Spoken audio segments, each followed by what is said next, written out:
Part 2, Chapter 2. No plan survives contact with reality. And your name is? Penny Black, m'lady. She was a dark grey earth pony with a postage stamp for a cutie mark. Suffice to say, she was not who I was expecting. You work for the Ponyville post office, do you? That's correct, m'lady. Penny dipped into a low bow for the third time since entering the room.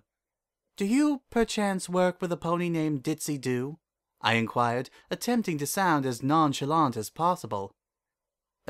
Yes, m'lady. Why would they send an earth pony all the way to Canterlot to deliver the mail when they have a pegasus in their employ? Penny rubbed her arm and glanced around nervously at this. When we realized that this delivery was to be directed straight to the princess, we figured that maybe Ditzy might not be the best choice. She has a tendency to get lost in big cities, so they sent me instead. Is that acceptable, Your Majesty? No, it is not. But of course, and what have you brought me? I asked as sweetly as I could manage despite my rising frustration. One copy of the Ponyville Express, one brochure from Mr. Breezy's fan shop, one weekly insert from Quills and Sofas, one copy of Clothes Horse magazine, and one letter from Miss Twilight Sparkle. I telekinetically lifted the items one at a time out of her hoof and laid them out on the arms of my throne. Excellent. These are just what I wanted. Thank you. That will be all. Penny Black bowed her way back out of the door she had come through. Damnation. My plan had failed catastrophically. I had hoped that by placing requests for various rubbish pamphlets, newspapers, and so forth, and by asking Twilight Sparkle to send her letters by mail for once, I would ensure that the Ponyville mail-mayor would be knocking on my door within the day. It had not occurred to me that such a small town might have 2 or more mail ponies. I drummed my hoof impatiently on the throne as I sifted through the pile of junk.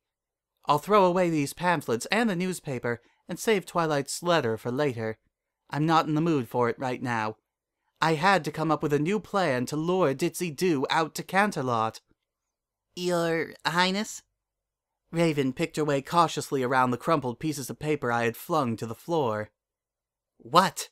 I couldn't even be bothered to put on my soothing motherly tone of voice.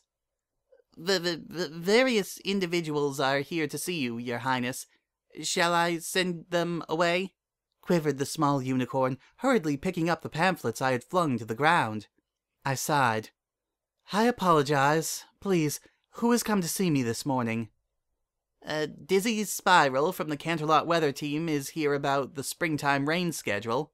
Ah, I've been expecting Spiral to pay me a visit.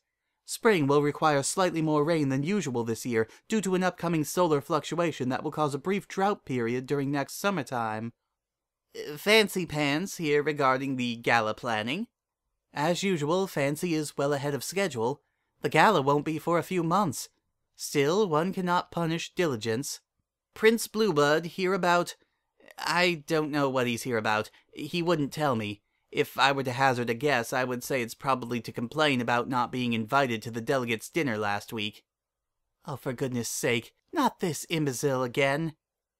Miss Dew from Ponyville, and of course Miss Spitfire, captain of the Wonderbolts, here about the bids for the opening ceremony of the Equestria Games.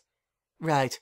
There was a money dispute and a fair bit of political backstabbing going on in and around the Equestria Games opening ceremony rites. Every pony wants a piece of the pie, and it looks like it's going to be my job to do the dividing.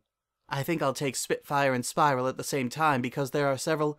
Wait, did I just hear her say... Excuse me for this, Raven. My head has been in the clouds all morning. Read that last name back again. My heart had started thumping in my chest. Spitfire, captain of the Wonderbolts, is here about... No. The name before that. Miss Dew from Ponyville. She said she wanted to hang out with the princess. I'll be sure to send her on her way. Sorry to have even mentioned something so trivial. Raven turned to leave, but I halted her in her tracks. My magic enveloped the mousy brown-maned unicorn and lifted her, squawking and wriggling, to the air. You will do no such thing! My voice echoed through the hall. My wings flared, my horn glowed. I rose to my full height without even thinking about it. Full name! Your Majesty?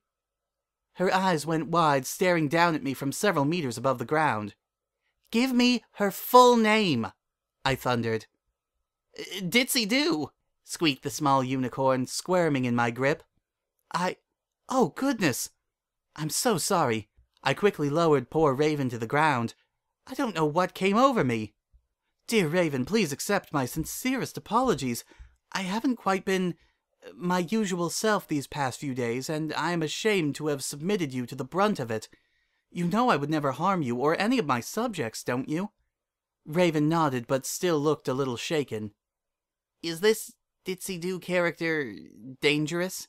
She asked, after taking a moment to make sure she was still back on the ground once more. Not at all. One of the most harmless ponies I have ever encountered. Then why is your Majesty so afraid? Asked Raven warily. Do I seem afraid? Raven nodded again. I suppose I am. It has been 400 years since I last took romantic interest in another. Times had changed. Gone was the age where suitors would bring poetry, flowers, and song to my door. Gone were the delicate dances of courtship. I'm no longer sure I even know what shape romance has in the modern age. Could ponies even think of one such as me as a romantic partner to another anymore? Could she? Was she even interested, or was she merely extending a hoof of friendship to a lonely old princess? She had a foal already. Did that mean she would not pursue love in the heart of another mare? I am afraid, Raven, I confessed.